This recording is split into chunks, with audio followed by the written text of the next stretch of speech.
Taylor मेरे कपड़ों की नाप कर रहा था, अजीब तरह से मुझे हाथ भी लगा रहा था, जिससे मैं फिर जब मैं बहुत ज़्यादा मदहोश हो गई तो मैंने इसे गले लगा लिया। फिर इसने अपने शागिर्द को कहा कि तुम शॉप से बाहर जाओ। जैसे ही वो बाहर गया तो उसने गेट को लॉक लगा दिया और फिर मेरा नाम लाइबा है, मेरी उम्र 21 साल है और मैं लाहौर मुगलपुरा में रहती हूँ। मेरी अम्मी का नाम जोया है। ईद करीब थी तो अम्मी ने कहा, लाइबा चलो आज शाम को शॉपिंग करने चलते हैं, कुछ कपड़े ले आते हैं और फिर दर्जी को दे देंगे ताकि ईद से पहले पहले कपड़ों की सिलाई कर दें और हम लोग ईद पर नए कपड़े पहने। मैंने कहा जी अम्मी। फिर मैं शॉपिंग सेंटर चली गई ईद की शॉपिंग करने। अम्मी ने अपने कपड़े भी लिए और मेरी पसंद के कपड़े मेरे लिए भी ले लिए और हमने मेकअप का काफ़ी सामान लिया क्योंकि मैं मेकअप की भी शौकीन थी। मैं हमेशा बनी सवरी रहती थी, इसलिए कोई भी एक नज़र मुझे देखता तो बस देखता ही रहता था। फिर हम लोग काफ़ी सारी शॉपिंग करने के बाद घर वापस आ गए। अम्मी ने मेरे छोटे बहन भाइयों के लिए भी काफ़ी सारे कपड़े लिए थे। फिर अम्मी ने कहा 1-2 दिन बाद दर्जी को जाकर देंगे कपड़े। मैंने कहा ठीक है अम्मी। और अम्मी कहने लगी अफजल दर्जी को ही देंगे, वो ज़रा सिलाई अच्छी करता है और है भी हमारा पड़ोस वाला दर्जी और काफ़ी पुराना भी है। मैंने हमेशा इसे कपड़े सिलवाए थे। मैंने कहा ठीक अम्मी, जैसे आपको बेहतर लगे। फिर मेरा छोटा भाई फैसल कहने लगा कि अम्मी मुझे कपड़े पसंद नहीं हैं, मुझे चल के चेंज करवा के आएँ, कपड़े मैं अपनी पसंद के लूँगा, आप मुझे लेकर साथ क्यों नहीं गई। तो मैंने कहा अम्मी आप फैसल को शॉपिंग मॉल ले जाओ और ये वाले कपड़े रिटर्न करके आप इसकी पसंद के कपड़े ले आएँ ताकि अपनी टेलर को दे कर आए। अम्मी ने कहा ठीक है कल चलते हैं आराम से, अभी टाइम ज़्यादा हो गया है। तो मेरा भाई फैसल भी मान गया और फिर अगले दिन मेरा भाई फैसल अम्मी एक साथ शॉपिंग मॉल चले गए और कुछ ही देर बाद वो लोग कपड़े चेंज करवा के ले आए। जैसी अम्मी घर आई तो अम्मी की तबीयत थोड़ी ख़राब सी लग रही थी, शायद थकावट की वजह से और धूल मिट्टी की वजह से। अम्मी को नज़ला ज़ुकाम हो रहा था। मैंने कहा अम्मी क्या हुआ आपकी तबीयत। अम्मी कहने लगी पता नहीं बेटा, अचानक मेरी तबीयत ख़राब होने लगी है। मैंने कहा अम्मी आप तबीयत ठीक नहीं, आप आराम करें। फिर अम्मी आराम से सो गई। मेरा भाई फैसल मुझे कहने लगा लाइबा आप कपड़े देने कब जाएंगी। तो मैं कल चला जाऊंगा टेलर के पास। मैंने कहा अम्मी ठीक हो जाएं तो मैं अम्मी के साथ चली जाऊंगी। इसने कहा अच्छा ठीक है। फिर अगले दिन फैसल जेंट्स टेलर के पास चला गया और अपने कपड़े दे के आ गया, लेकिन अम्मी की तबीयत कुछ ठीक नहीं थी। फिर मैंने अम्मी को लेकर डॉक्टर के पास चली गई। डॉक्टर ने कुछ टेस्ट लिख कर दिए। जैसे ही टेस्ट करवाया तो अम्मी को मलेरिया हो गया था और अम्मी तो कुछ दिन ठीक नहीं होने वाली थी। मैंने कहा अम्मी मैं तो ऑटो रिक्शा पकड़ के चली जाती हूँ, दर्जी के पास कपड़े देख कर आती हूँ। अम्मी कहने लगी अकेली जाओगी। मैंने कहा अम्मी आपकी तबीयत ठीक नहीं है तो मैं अकेली चली जाती हूँ।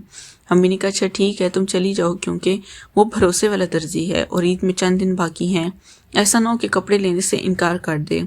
तुम आज शाम में ज़रूर चली जाना। मैंने कहा जी अम्मी। फिर मैंने अम्मी को मेडिसिन वगैरह खिलाई और अम्मी अपने रूम में जाकर सो गई और मैं कपड़े लेकर ऑटो रिक्शा पकड़कर दर्जी की दुकान पर आ गई। दर्जी का नाम अकरम था और वो 30 साल का था। मैं जैसे इसकी शॉप पर गई तो गेट खोलकर अंदर चली गई और जाकर सलाम किया तो इस दर्जी अकरम ने मेरे सलाम का जवाब दिया और इसके साथ एक लड़का भी बैठा हुआ था। जब इस सिलाई सीखना था, इस अकरम का शागिर्द था। मैंने इस अकरम को कपड़े दिए, काफ़ी सूरतें अम्मी के भी थे और मेरे भी थे। मैंने नाम के छोड़े दिए तो इसने कहा अम्मी का नाम तो ठीक है लेकिन आपके कपड़े जो हैं वो ठीक नहीं है, तो मैं भी आपका नाप ले लेता हूँ। मैंने कहा ठीक है। इसने कहा आप यहाँ बैठें कुर्सी पर, ये बताएं क्या लेंगी, चाय या ठंडा। तो मैंने कहा नहीं नहीं तकल्लुफ़ की ज़रूरत नहीं है, शुक्रिया। इसने शागिर्द को बोला जाकर एक बोतल ले आओ। थोड़ी देर बाद वो लड़का बोतल लेकर आ गया। जब तक इन्होंने मेरे कपड़े अलग अलग कर दिए और अम्मी के अलग कर दिए, मैंने आराम से बैठ कर बोतल की और इसके बाद वो इंची टेप लेकर आया और मेरे कपड़ों की नाप लेने लगा। अब वो इंची टेप से नाप भी कर रहा था और साथ साथ मुझे हाथ भी लगा रहा था। अब वो नाप इस अंदाज से कर रहा था कि इसके हाथ मुझे लग रहे थे और जब इसके नाप लिया तो मेरे पर हाथ फेरने लगा। मैं मदहोश होने लगी और मेरी आंखें बंद होने लगी, मेरी सांस तेज हो गई थी।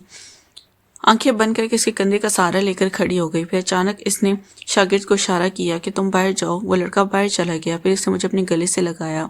अब मैं जन्नत की सैर कर रही थी। मुझे ऐसा फील होता है जैसे मैं हवाओं में उड़ रही हूँ।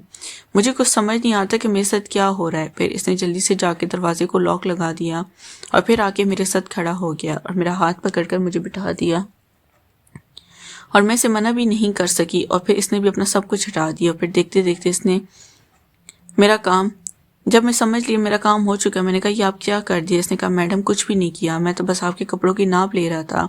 और फिर मैं जल्दी जल्दी दुकान से बाहर आई तो वो भी باہر آ گیا اور کہنے لگا میڈم کپڑے لینے بھی آپ ہی آئیے گا، اور میں خاموشی سے وہاں سے چلی گئی۔ رشکہ پکڑ گھر آ گئی۔ گھر آئی تو امی سو رہی تھی۔ میں شاور لے کر کافی دیر کے بعد امی کے ساتھ آ کر بیٹھ گئی۔ امی اٹھ گئی تھی۔ امی نے کہا ہاں بیٹا لائبہ کپڑے درزی کو دے آئی ہو؟ میں نے کہا جی امی۔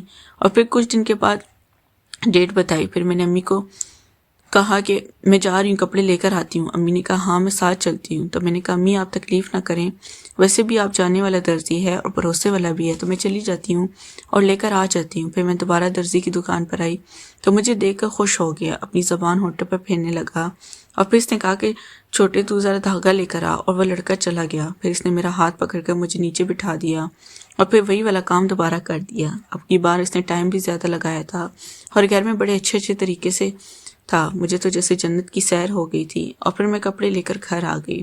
اب مجھے درزی کی عادت ہو گئی تھی، میں کبھی مارکیٹ کے بہانے تو کبھی بازار کے بہانے اس درزی کے پاس چلی جاتی، اپنا کام کروا کے واپس آ جاتی۔